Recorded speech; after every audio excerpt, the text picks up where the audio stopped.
Right now at 6, the emotional procession for a state parole agent who was shot and killed inside of an Oakland parole office. The tributes to the husband and father of 3 killed while doing his job, and what we're learning about the suspect's lengthy rap sheet, plus a small business story that smells of success. And then I'm going to pour some wax. We'll meet a San Jose entrepreneur whose shop is outgrowing expectations. I'm blessed that I'm here. And a major milestone for a historic San Francisco golf course. We'll dive into what sets it apart from every other city-owned course in the country. So it's just a testament to how good this property really is. And later, a flurry of Curry fans lining up around the block for a chance to meet Steph. So excited. I love that man. Why the Warriors superstar was drawing crowds at a South Bay Costco. This is CBS News Bay Area with Juliette Goodrich.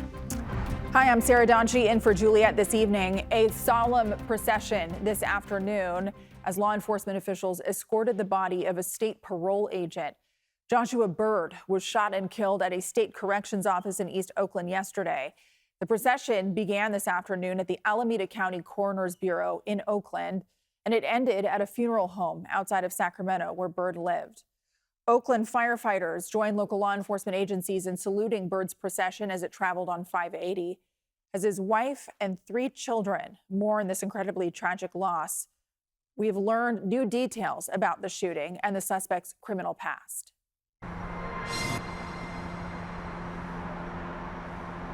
Parole agent Joshua Byrd spent 11 years with the California Department of Corrections and Rehabilitation, most of that time as a correctional officer. Last year, he transferred to become a parole agent, working with the Oakland Parole Unit. On a GoFundMe page, friends and colleagues described the 40-year-old Navy veteran as a great guy and very dependable. During Friday's graduation ceremony for new correctional officers, a moment of silence was held in Agent Byrd's honor. Rest in peace, Joshua Byrd. I was a sergeant here when he came through as a cadet over 10 years ago. So I know I have a lot of staff here that are good, and it's a constant reminder of how dangerous our profession is. The shooting happened just before 1 p.m. Thursday at the State Corrections Office on Edgewater Drive. Law enforcement sources tell me the suspect, Brian Keith Hall, walked into the building with a gun. As you can see, there's no metal detector at the front entrance. A security guard working in the next building told me he heard 2 gunshots. According to sources, after Hall shot and killed Agent Byrd, he crossed the street and got on an AC Transit bus. He allegedly threatened the driver and ordered him to drive away. Sources say he later got off somewhere in East Oakland, stole a car, then abandoned it near 79th Avenue and International Boulevard. Police later found the handgun used in the shooting in a trash can near that car. Hall eventually walked to a bus stop at 90th Avenue and International Boulevard, where Oakland police arrested him. Hall has a lengthy criminal history in Alameda County that dates back to June 1996. Over the past 29 years, he's been charged with robbery, assault, drug sales, auto theft, evading police, and attempted murder. Before Thursday's shooting, his most serious case involved stabbing a man in Oakland's Lakeshore District in 2022. Officials say he randomly stabbed the victim in the neck. That man survived. Hall later pleaded no contest to assault with a deadly weapon as part of a plea deal. He served more than 2 years in jail and was released on parole this past February. It's unclear if Agent Byrd was Hall's parole officer or what motivated the shooting. The Oakland Parole Office was closed on Friday. We asked CDCR and the union that represents parole agents whether security measures will be changed, but we did not receive a response. Hall is currently being held without bail at the county jail. He's facing 1 count of first-degree murder and is scheduled to appear in court on Monday. Agent Byrd is survived by his wife and 3 children. Now, this is the first line-of-duty death for the State Corrections Department since 2018. Right now, flags are flying at half-staff in the state capitol in honor of Agent Byrd. Governor Newsom released a statement saying that Byrd served with integrity and courage. Meantime, the officers' union that Byrd belonged to released a statement that read in part, quote, "This tragic loss is a painful reminder of the very real dangers our members face each day. While we remain committed to rehabilitation, The reality is that we interact with individuals who may still pose significant safety risks. For the second time in a month, a person has been shot and killed while walking their dog in San Leandro. Police say a woman was shot while walking with her boyfriend and two dogs just after 11 last night near the intersection of East 14th and Williams Street. We do have some pretty grainy surveillance footage from a nearby bike shop that shows the moment a gray car drove through the crosswalk passing the couple shortly after the woman fell to the ground as her boyfriend ran to help her. Police say the boyfriend and the dogs were not hurt. The suspected shooter, a 21-year-old from San Jose, was taken into custody in Dublin. The motive for the shooting, though, we still don't know. We talked with Melanie, who lives and works nearby. When I read that, I was like, my heart skipped a beat. I was like, that could have been me. That could have been any person. Anyone in the world. And oh my God, it just gives me like chills to think about. The shooting is San Leandro's third homicide so far this year. A dad and a suspected drug dealer are now facing murder charges after a 3-month-old baby died of fentanyl overdose. Devin Feely is here with the latest on the case of baby Phoenix and the connection to another child, baby Winter, who died just months later. I think this is one of the worst things imaginable, Devin. Yeah, Sarah, the Santa Clara County District Attorney's Office says the same drug dealer sold the deadly drugs to both sets of parents and needs to be held accountable. Let's go ahead and start with the case of baby Phoenix. Her body was found in May of 2023 in an apartment that the District Attorney's Office says was littered with drug paraphernalia. An autopsy revealed that she had died from a combination of meth and fentanyl. Her mom died later that year, and today her dad, David Castro, was charged with murder in her death. It was just a few months later after baby Phoenix died that a second child in San Jose, 19-month-old Winter Rayo, died of an overdose. Prosecutors say the same drug dealer, Philip Ortega, sold meth and fentanyl to the parents of both babies. Today we have charged the drug dealer who sold the deadly drugs that murdered both of these baby girls only a few months apart. The deadly connection, the deadly nexus between the fates of these two babies is defendant Philip Ortega, who sold the fentanyl that killed baby Phoenix, and 3 months later sold the fentanyl that killed baby Winter. Ortega's attorney says that they're going to fight the charges. If anything, he is one of the many young people that has fallen victim to an opioid epidemic that this country has faced. To now allege that somehow he has murder liability because of that drug addiction is preposterous. Baby Winter's parents were the first in the county's history to be charged with murder, Sarah. The outcome, unfortunately, is these two little kids who didn't deserve this, and I hope justice is served here. Yeah, the DA's office says the nexus is the drug dealer, so we'll have to see if there's accountability. All right, Devin, thank you so much. A local entrepreneur is finding success in San Jose. Her passion for handcrafted candles has taken her from her kitchen to a prime spot in a downtown bustling business district. Len Ramirez has her story.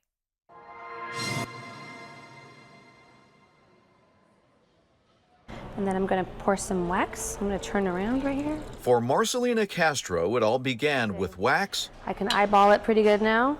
a wick, and a will to succeed. Someone special ordered this. Today, she's the owner of her own brick-and-mortar store in a prime downtown San Jose location, showing what can happen when you combine a love for fragrance and a vision that refused to stay small. This has been such an amazing door opening to me, and I'm blessed that I'm here. It was 2018 when Marcelina poured her first candle in her own kitchen while still on maternity leave. By 2020, she was selling them at pop-up events. We were there last year when she moved into a shared retail space as part of San Jose's Moment program to activate vacant storefronts on El Paseo de San Antonio. And today, she's the proud owner of Miji Sarah Candles, which just moved into the popular San Pedro Square Market. Now that I had that small storefront, I was like, okay, maybe it's time to venture out. That dream was only supposed to be for a short while, and it gave me the confidence that I needed and the support I saw from the community and how people were responding. It was what kind of pushed me to move forward to my own small location. Her candles are popular, selling well and shipping across the country. And now she's expanding into soaps and custom scents, all handcrafted with care.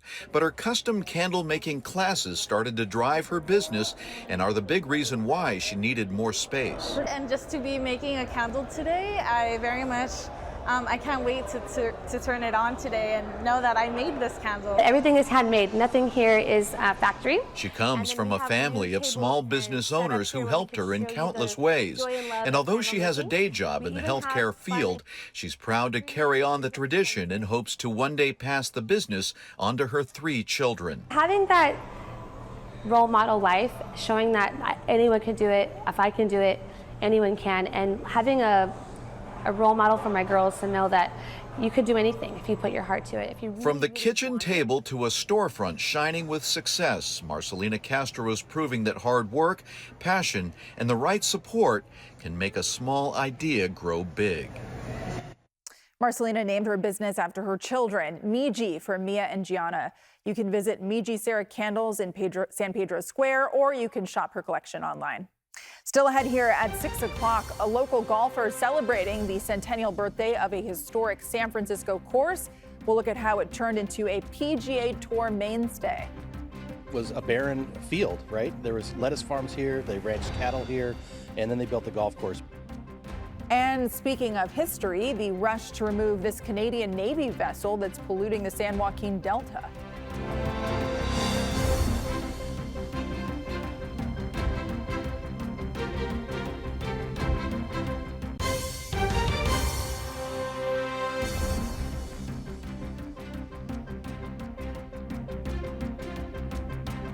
A big rig crash started a brush fire, and that caused major problems for drivers this morning on 580 near the Altamont Pass. The 18-wheeler was carrying almonds, and it caught fire in the westbound direction near Grant Line Road just before 6 o'clock this morning.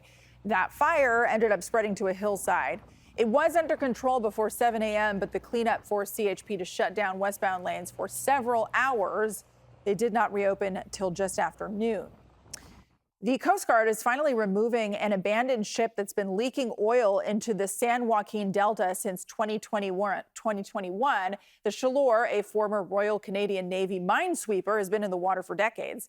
It's sitting in the Little Potato Slough and offshore of the San Joaquin River, about 15 miles northeast of Antioch. Officials believe it has released more than 2,500 gallons of oil into the water, and that is threatening water supplies, agriculture, and native species. The thing is, getting the 140-foot ship out is not easy.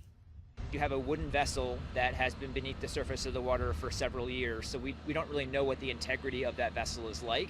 And so we're trying to crane pieces of the vessel onto this barge that you see behind me, and we don't know if it's going to break apart. Last year, the Coast Guard also removed 2 other boats, the Aurora and Fur, that also sank in that area. An update on a story we brought you earlier this week. Plans to give the Martinez waterfront a makeover. The city council voted this week to enter into negotiations with the developer to revitalize its waterfront and marina. Tucker Sadler Architects released some of the renderings of the proposal. Martinez officials say they want to build out more recreational and commercial spaces at the waterfront to attract more visitors to come to the city. Some of those proposed ideas include art displays, new restaurants in the boardwalk, and building out an amphitheater. Martinez officials are looking to start development and construction within the next 2 to 3 years after getting feedback from the public. A centennial celebration happening right now in the Bay Area. TPC Harding Park in San Francisco turns 100 years old today. Harding Park is a crown jewel of golfing. It is one of the few public courses played on the Pro Golf Tour. Our Kevin Coe has a look at the milestone. It's the 100th year anniversary here at TPC Harding Park. It has changed a lot since it was a cattle ranch 100 years ago, now one of the most beautiful golf courses in the country. But that's the thing, it's not just a golf course. Herbert Batista is enjoying the technological advances of 2025. Before I used to just push it. Yes, like all of us. Yeah, like all of us, right? So this one, it just came out about a year or so ago. With the remote, it just moves on. Look at this. Remote-controlled caddies weren't in the realm of possibility when Harding Park first opened on July 18th, 1925. It was a barren field, right? There was lettuce farms here, they ranched cattle here, and then they built the golf course, but because it had a beautiful sand base. Today, TPC Harding Park combines golf's elite with those who could care less about the sport. TPC stands for Tournament Players Club. Harding Park is the only city-owned public course in the PGA Tour's TPC network. We are actually running the property here for the benefit of the citizens and also so we can have big events here. And the PGA Tour doesn't have very many golf courses. There are about 17 of them. So it's just a testament to how good this property really is. Essentially, TPC handles the golf, while San Francisco's Recreation and Parks Department takes care of the actual park. It's a rare partnership San Francisco golfers are excited to celebrate. Today's a special day. 100 years old. We were all looking forward to this. I booked this about a month ago when I saw it, and so it's been exciting, and we're all looking forward to play today. You know you got to deal with the clouds and the wind when you're playing there, and there is the fog and cloud cover spreading away from the coast as we speak. Temperatures today, 60s, 70s, and 80s. Once again, the warmest spots way short of 90 degrees. Got to look at a nice weekend and even more of a cool down next week coming up in First Alert Weather.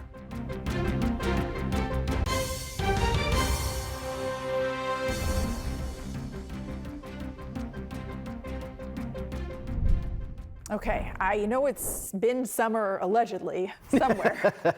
Other parts of the country have experienced summer. I know, and I think this is the time of year where other parts of the country are quite jealous of us. Yeah, they're sick of it. Like, especially, some of the places I've worked before here, North Carolina, Tennessee, Oklahoma, Texas, they're just done with the heat and humidity. And we're like, yeah, it'll get hot here in September. Eventually. Our turn will come. It's not here yet, though. It's going to be another unseasonably cool weekend. So let's talk about something interesting happening kind of regionally. So we're looking at the whole southwestern U.S. I'm standing in Arizona. There's a little feature that brought some cloud cover to Southern California earlier today, and it's associated with an area of cloud cover, an area of disturbed weather that was caused by what's called mesoscale convective disturbance. So we're putting this into motion, trying to put this into motion. It's not playing for me. Oh, this is what happens when you try to do something special. Anyway, this brought some rain to Southern California. We'll try to do the radar replay here. And it did actually bring a little bit of shower activity, even into Death Valley. So we're talking about monsoonal moisture. There's the radar imagery over the past 24 hours. Las Vegas picked up some rain. There's some of that rain crossing the California border. So not the typical pattern, but just one of those things that developed because thunderstorms actually kind of created their own weather, and it managed to persist for about 48 to 72 hours. Kind of fell apart before it could spread any of that cloud cover up towards us, much less any of the moisture, but just kind of interesting sometimes when the atmosphere can kind of just do its own thing. Let's talk about what's happening in our neck of the woods, and we're still seeing, of course, all of that cloud cover with the marine layer, and it's starting to spread away from the coast. It's going to make a big push across the bay and into the inland valleys by early tomorrow morning in the form of that low cloud cover, fog closer to the coast. Looking outside right now from Treasure Island, looking towards downtown and seeing that fog and low cloud cover lurking in the distance. Hasn't quite swallowed up downtown just yet, but the temperature is only 61 degrees. It's not that much cooler than inland parts of the Bay Area. Again, the warmest spots only climbed up into the low 80s today. Still 79 degrees in Concord and 77 degrees in Livermore, but you're already back down to 70 degrees in San Jose. And we'll end up in the 50s by early tomorrow morning. And the fog and cloud cover is going to continue to spread out. Here's the Futurecast cloud simulation as we head through the rest of tonight. You can see once again a big push inland and even some of it sneaking into the Central Valley where it doesn't last long. And for inland parts of the Bay Area, that fog is going to retreat quickly. It backs up to along the coast and still that little channel of fog reaching through the Golden Gate by lunchtime tomorrow. You're not going to see much sunshine at the coast as we head into the weekend. Something to keep in mind if you're heading to Stern Grove on Sunday. Gray skies, chilly conditions. Hey, that's what we expect in gray sky July or no sky July. Take your pick. But inland temperatures are going to be a little bit closer to average. Saturday's high temperatures, a mix of 70s and 80s in the Santa Clara Valley, very similar to where we were today. 87 degrees in Morgan Hill. Some of the warmer spots east of the Oakland Hills also into the mid to upper 80s, close to 90 around Antioch and Brentwood. But the hottest spots falling short of 90 degrees. Once again, not typical for July. And these are the hottest temperatures we're going to see for a while. 60s and 70s around the Bay, with mostly 70s in the North Bay, till you go farther inland up to around 85 degrees in Healdsburg by tomorrow afternoon. The long-range outlook continues to point to the cooler than normal conditions continuing beyond the scope of the 7-day forecast. The 6 to 10-day outlook still shows that blue for most of California, indicating a strong signal towards cooler than normal conditions over the next 10 days. The 8 to 14-day outlook has now erased the blue from the map. We're kind of in neutral territory, but the warmth building closer and closer to us. And some of the really long-range data is pointing to the likelihood of hotter weather building in for early August. But it's a couple weeks away. First day of August is literally 2 weeks from today, so we got a ways to go. Inland temperatures warm, certainly not hot over the weekend, and then we're back to a cool weather pattern. Upper 70s to around 80 degrees for inland communities Monday through Friday of next week. Temperatures around the bay don't change very much at all, just about 2 or 3 degrees below average, staying in the upper half of the 60s with morning cloud cover giving way to afternoon sunshine. And temperatures at the coast still consistent with the gray skies sticking around. Temperatures staying between 60 and 62 degrees each and every day. Forever and ever. Oh, amen. That's how it feels, honestly. Yes, it really does. Okay. Yeah. Well, I'll look forward to traveling. Around Labor Day? Yeah, elsewhere. Yeah. All right, Paul, thank you. When we come back, a crowd that looked so large that it was comparable to a sellout at Chase Center, why hundreds of Warriors diehards swarmed to a Costco. And here's what's looking ahead at the CBS Evening News. I'm Steve Hartman, with a Marine veteran whose search for a PTSD treatment came full circle. The full story when we go on the road to Nederland, Colorado, coming up on the CBS Evening News. Costco members unlocked an interesting new perk today. Warriors superstar Steph Curry stopped by a store in San Jose where he met with fans, posed for photos, and handed out samples of his sports drink, Plezzy Hydration. Curry made 2 stops in San Jose, first hosting a surprise meet and greet at a Safeway before he made his way to the Costco on Raleigh Road. Fans from across the Bay Area came to show their support, eagerly waiting in line for hours for the chance to meet Curry. A few shared their excitement with us. I got dressed so fast that I like literally ran up. I said, "Mom, let's go," and then we went out. I was super happy. I came here and missed the line, but it was fine. I love that man. I will do anything for his 5th ring. He's such a humble guy. He's such an amazing guy on and off the court, and we love him. Everybody loves Steph, even people who aren't Warriors fans. Fans who missed this one can still get a taste. Curry's sports drink will be available at the San Jose Costco through the weekend. It is WNBA All-Star weekend, and Kayla Thornton is in Indianapolis representing the Golden State Valkyries as the first All-Star in franchise history. This is her All-Star practice today. And last night, a WNBA All-Star tradition, Thornton walked the orange carpet. She said she's not into fashion too much, so it was a bit outside of her comfort zone, she said. But she looked great. She's making sure to soak it all in since this is the 10-year veteran's first All-Star game. It's a blessing. It's an honor. You know, I've never thought I would be here, but, you know, God works in mysterious ways. And, you know, I think my journey is just like delayed but not denied. Thornton has started all 22 of the Valkyries games this season. She leads the team in scoring, rebounds, and steals. For tomorrow's game, she's on Team Clark, as in Caitlin Clark, who will be coaching from the sidelines because of an injury. The CBS Evening News is next on KPIX. Local news continues on our streaming service, CBS News Bay Area. We're back here in 30 minutes with CBS News Bay Area at 7.